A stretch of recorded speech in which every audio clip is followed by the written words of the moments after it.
Hand.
idea?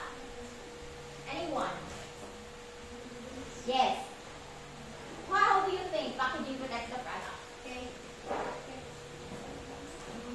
Kay kuan nga kana bitaw may packaging nga kay mo bitaw silbi mo sa kuan sa kana gate bitaw sa kuan mo mura serve as kana bitaw kung mahanggon siya mura ang packaging lang may ma-damage kumpara sa sunod to. Yes. Mura yes. Good idea. So with that, it protects the product because packaging acts as a barrier or shield on the package or product inside the packaging. So the goal of packaging is that it protects the product from any harm that could be faced through in display sa market or in shipping. Next, it promotes the product. So packaging can promote the product in a way that if you use your artistic minds or your designing talents, is kung imong i-design mo ang packaging in a way na attractive siya sa pananaw or in a good way, is it will attract the customers kanang interest in which it will grow your imuhang sales sa imuhang product. So it can promote packaging sa imuhang product. So that is how the packaging promotes the product.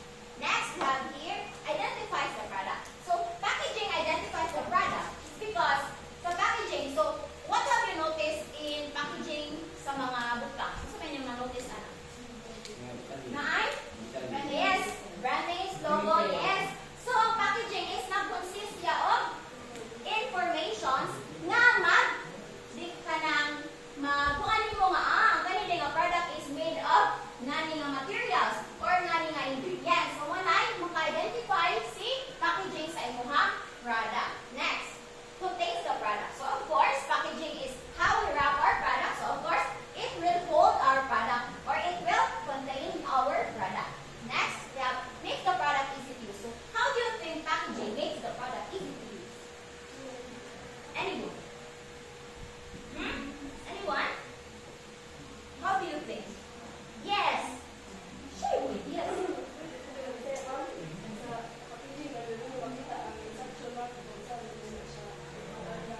Yes, good idea. So, in packaging is makakuha ka instructions on how to use the product, and the best example of that is especially sa canned goods. So, how did the manufacturer or company make the canned goods easy to use to the customer or convenient para sa customers? Is they added? So, yung nag-i-add sa canned goods, yung mga pinaka instruction and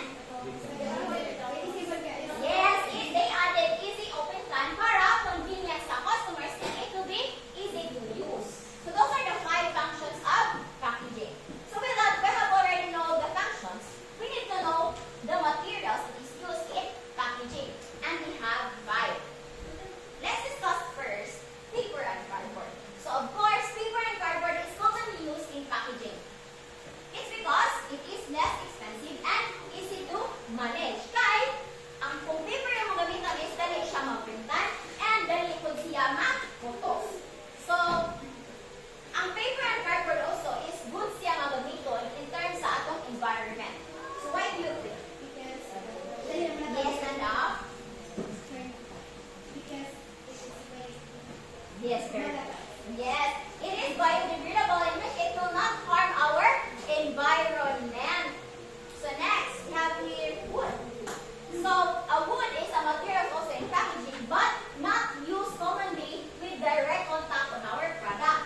Kaya nakakita na ba kung packaging nga gamitan ng pakoy? Have you seen anything?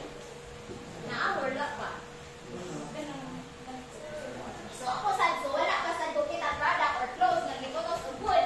So sa quantity it is commonly used in shipping grades. Sa shipping grades, so in the third picture, so muna siya ang patungan if ang mga pack o mga products is gusto na siya of big boxes. Muna siya patungan para mag-protect sa package from any damage or harm throughout the shipping. Next, we have your plastic. So of course, plastic is commonly used in packaging because it is durable and flexible. But what is the factors that kung ano sa plastic, apan sa plastic gamitin? Yes, dugay malata si plastic. And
So metallic foil, so it is a thin sheet of metal.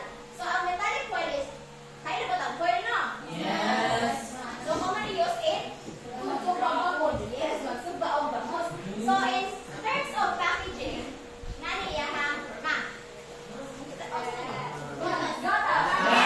So why do you think ang gatas is composed of metallic foil?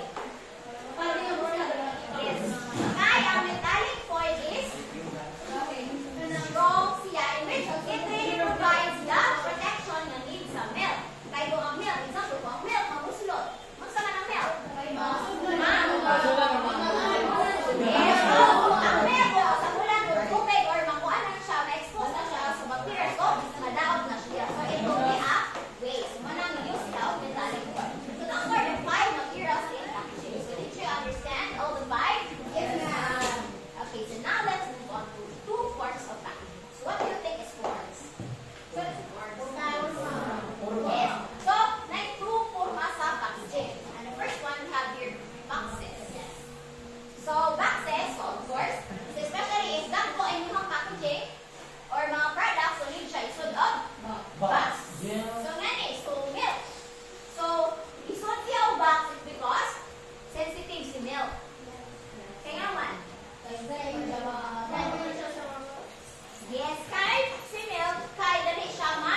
Sige.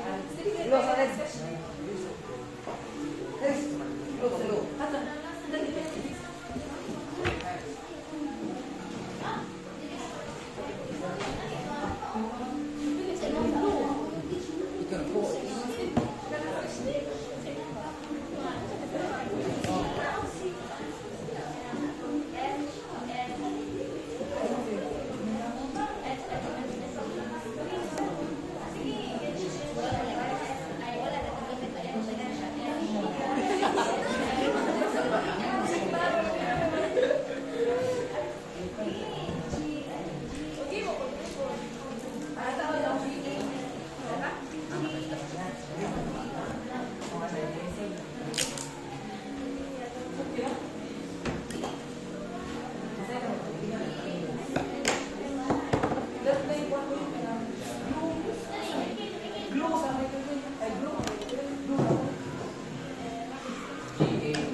Thank you.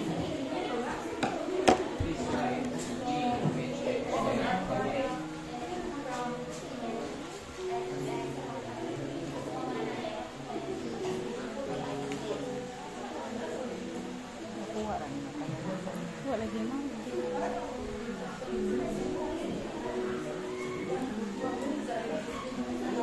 Ay, ulit. No?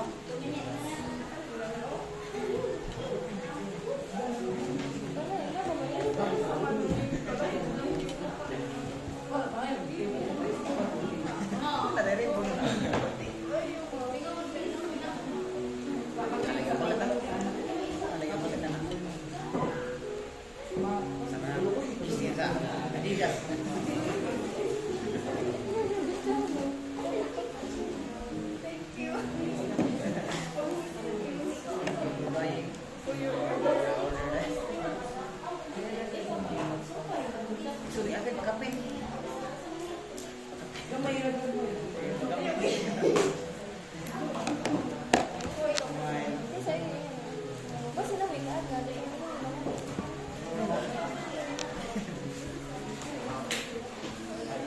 Ano? Ipapili ko ng luyo.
Apa ya pada yang utang utang? So, finish or not finish? Tapi di dalam So, I have here, group 1 is for number. So, ako ni siyang i-draw isa nga group ang naka-present sa ilahang packaging. So, go bias all. So, who wants to?